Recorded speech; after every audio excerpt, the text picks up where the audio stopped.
पर आज भी कुछ पेज मिसिंग है। रेडियोकार्बन डेटिंग के बाद साइंटिस्ट्स ने कंफर्म किया कि ये किताब साल 1400 से 1440 के बीच लिखी गई थी, यानी लगभग 600 साल पुरानी है। पर असली रहस्य शुरू होता है इसके कंटेंट से। आखिर किताब के अंदर क्या है, आइए जानते हैं। हर पेज पर एक अननोन स्क्रिप्ट लिखा हुआ है। ये लैंग्वेज दुनिया के किसी भी कल्चर, किसी भी सिविलाइजेशन से मैच नहीं करती। इसमें ऐसे सिंबल्स और अल्फाबेट्स हैं जो इंसान ने कभी पहले नहीं देखे, और तस्वीरें कुछ अजीब और अनोखे पौधों की बनाई गई हैं जो रियलिटी में कहीं मौजूद ही नहीं।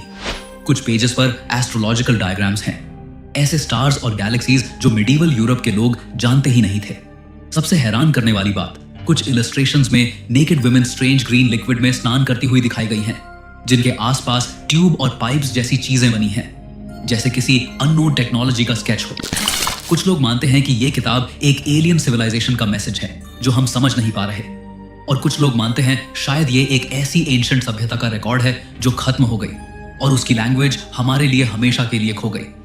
कुछ हिस्टोरियंस कहते हैं कि शायद ये एक मेडिवल मेडिकल गाइड है जो विमेन्स हेल्थ और हर्बल मेडिसिन पर लिखी गई थी। पर अगर ऐसा होता तो लैंग्वेज डिकोड हो जाती।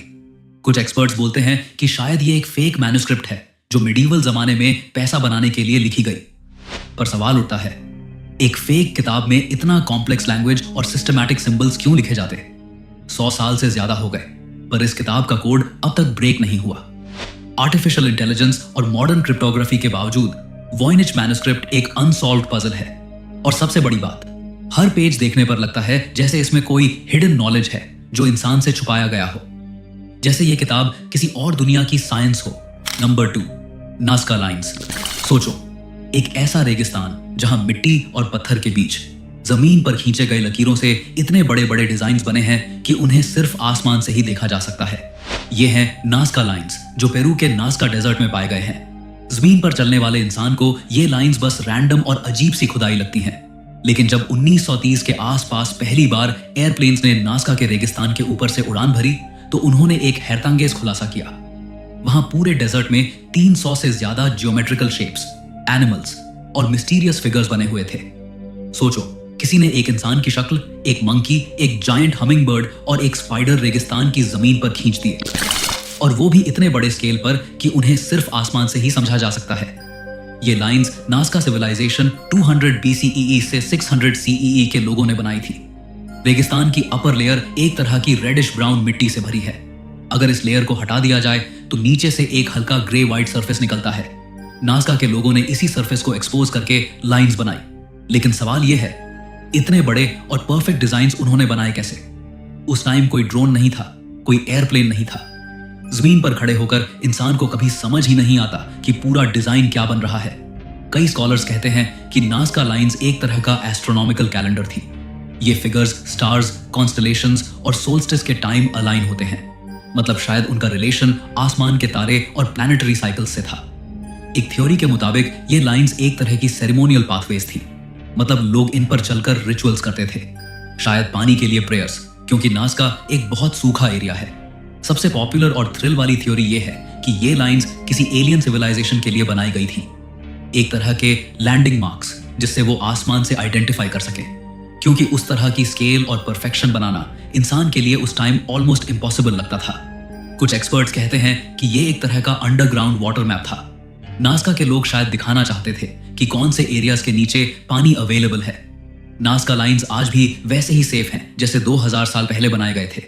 रेगिस्तान का ड्राई क्लाइमेट और विंड्स की कमी की वजह से ये लकीरें कभी मिटती नहीं।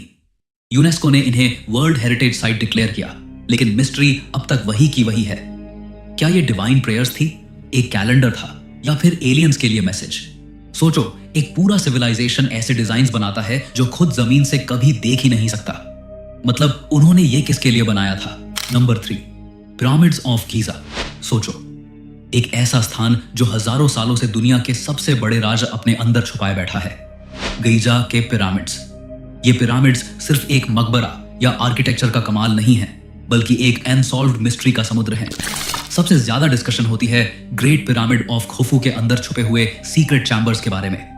जब इस पिरामिड का कंस्ट्रक्शन हुआ था लगभग 4500 साल पहले, तब उसे इतनी एक्यूरेसी के साथ बनाया गया था कि आज के मॉडर्न इंजीनियर्स भी हैरान हो जाते हैं। 2017 में एक scientific project scan pyramids mission ने एक ऐसा डिस्कवरी किया जिसमें म्योन रेडियोग्राफी टेक्निक का यूज हुआ। ये एक तरह की कॉस्मिक रे इमेजिंग है जो वॉल्स के अंदर छुपे स्पेसेस को डिटेक्ट करती है। और तब साइंटिस्ट्स ने कंफर्म किया कि खुफू के पिरामिड के अंदर एक बड़ा हिडन वॉइड एग्जिस्ट करता है, लगभग एक कमर्शियल एयरप्लेन जितना लंबा। अब सवाल उठता है, ये चैम्बर किस काम का था? कुछ लोग कहते हैं कि ये एक कंस्ट्रक्शन कॉरिडोर था जो पिरामिड बनाते वक्त इस्तेमाल हुआ और बाद में सील कर दिया गया। दूसरे रिसर्चर्स मानते हैं कि ये एक रॉयल बरियल चैम्बर हो सकता है जिसमें अभी तक किसी को घुसने का मौका नहीं मिला। और कुछ थ्योरिस्ट्स का मानना है कि ये चैम्बर एंशिएंट टेक्नोलॉजी या फराओ के खजाने का सीक्रेट वॉल्ट हो सकता है। और मिस्ट्री और गहरी तब हो जाती है जब ये पता चलता है कि पिरामिड के अंदर आज तक ऐसे नैरो शाफ्ट्स और कॉरिडोर्स भी हैं जिनका पर्पज किसी को समझ नहीं आया। जैसे एक शाफ्ट डायरेक्टली स्टार्स की अलाइनमेंट में बना हुआ है जो इस बात की तरफ इशारा करता है कि इजिप्शियंस का एस्ट्रोनॉमी और आफ्टर लाइफ के साथ गहरा कनेक्शन था। पिरामिड्स के अंदर के चैम्बर्स का राजकीय अभी तक पूरी तरह सॉल्व नहीं हुआ।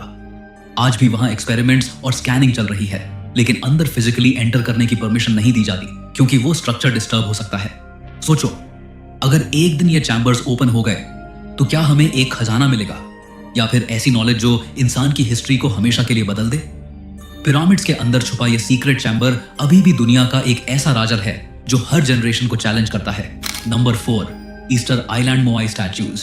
पैसिफिक ओशन के बीच एक छोटा सा आइलैंड है ईस्टर आइलैंड, और यहीं खड़े हैं वो अजीब और बड़े बड़े मोआई स्टैच्यूज जिन्हें देखकर हर इंसान हैरान रह जाता है। वहां जमीन पर 13 फीट से लेकर 30 फीट तक के पत्थर के इंसान जैसे चेहरे खड़े हैं। कुछ का वेट 80 टन तक है और ये सब स्टोन टूल से बनाए गए थे। मतलब ना कोई मशीन ना आयरन, सिर्फ प्रिमिटिव टूल्स। सबसे बड़ी दिक्कत यह है कि इतने बड़े पत्थर काटकर उन्हें माउंटेन के क्वेरी से लेकर किलोमीटरों दूर तक कैसे ले जाए गए।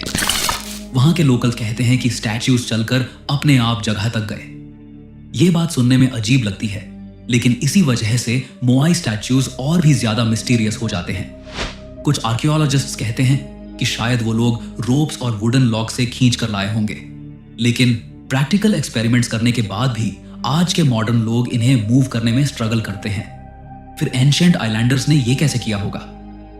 दूसरा बड़ा सवाल है, ये स्टैच्यूज बने क्यों? कुछ लोग कहते हैं कि ये एंसेस्टर्स की स्पिरिचुअल गार्डियंस हैं जो आइलैंड की रक्षा करते हैं। दूसरे कहते हैं कि ये पावर और अथॉरिटी दिखाने का एक तरीका था। और कुछ थ्योरीज ये भी कहती हैं कि शायद ये एक लॉस्ट सिविलाइजेशन का हिस्सा थे जो एडवांस थी और अपने साथ अपना नॉलेज लेकर गई। और भी डरावनी बात यह है कि रिसर्चर्स कहते हैं इन स्टैच्यूज के नीचे पूरे बॉडीज भी हैं, सिर्फ हेड्स नहीं। जमीन के अंदर दबे हुए बड़े टॉर्सो पार्ट्स भी मिलते हैं जो बताते हैं कि स्टैच्यूज असल में इंसान के पूरे शरीर का रिप्रेजेंटेशन थे। मतलब सेंचुरीज तक लोग समझते रहे कि ये सिर्फ बड़े हेड्स हैं, लेकिन सच और भी गहरा निकला। रात के वक्त जब हवा तेज चलती है और समुद्र की लहरों की आवाज आती है, मोआई स्टैच्यूज एकदम जिंदा जैसे लगते हैं, जैसे वो अपनी आंखों से तुम्हें घूर रहे हों। Number 5, Bermuda triangle. Atlantic ocean के एक हिस्सों में एक ऐसा ट्रायंगुलर एरिया है जिसे बरमूडा ट्रायंगल या डेविल्स ट्रायंगल कहा जाता है। इसके 3 पॉइंट्स हैं, फ्लोरिडा, बरमूडा और प्यूर्टो रिको।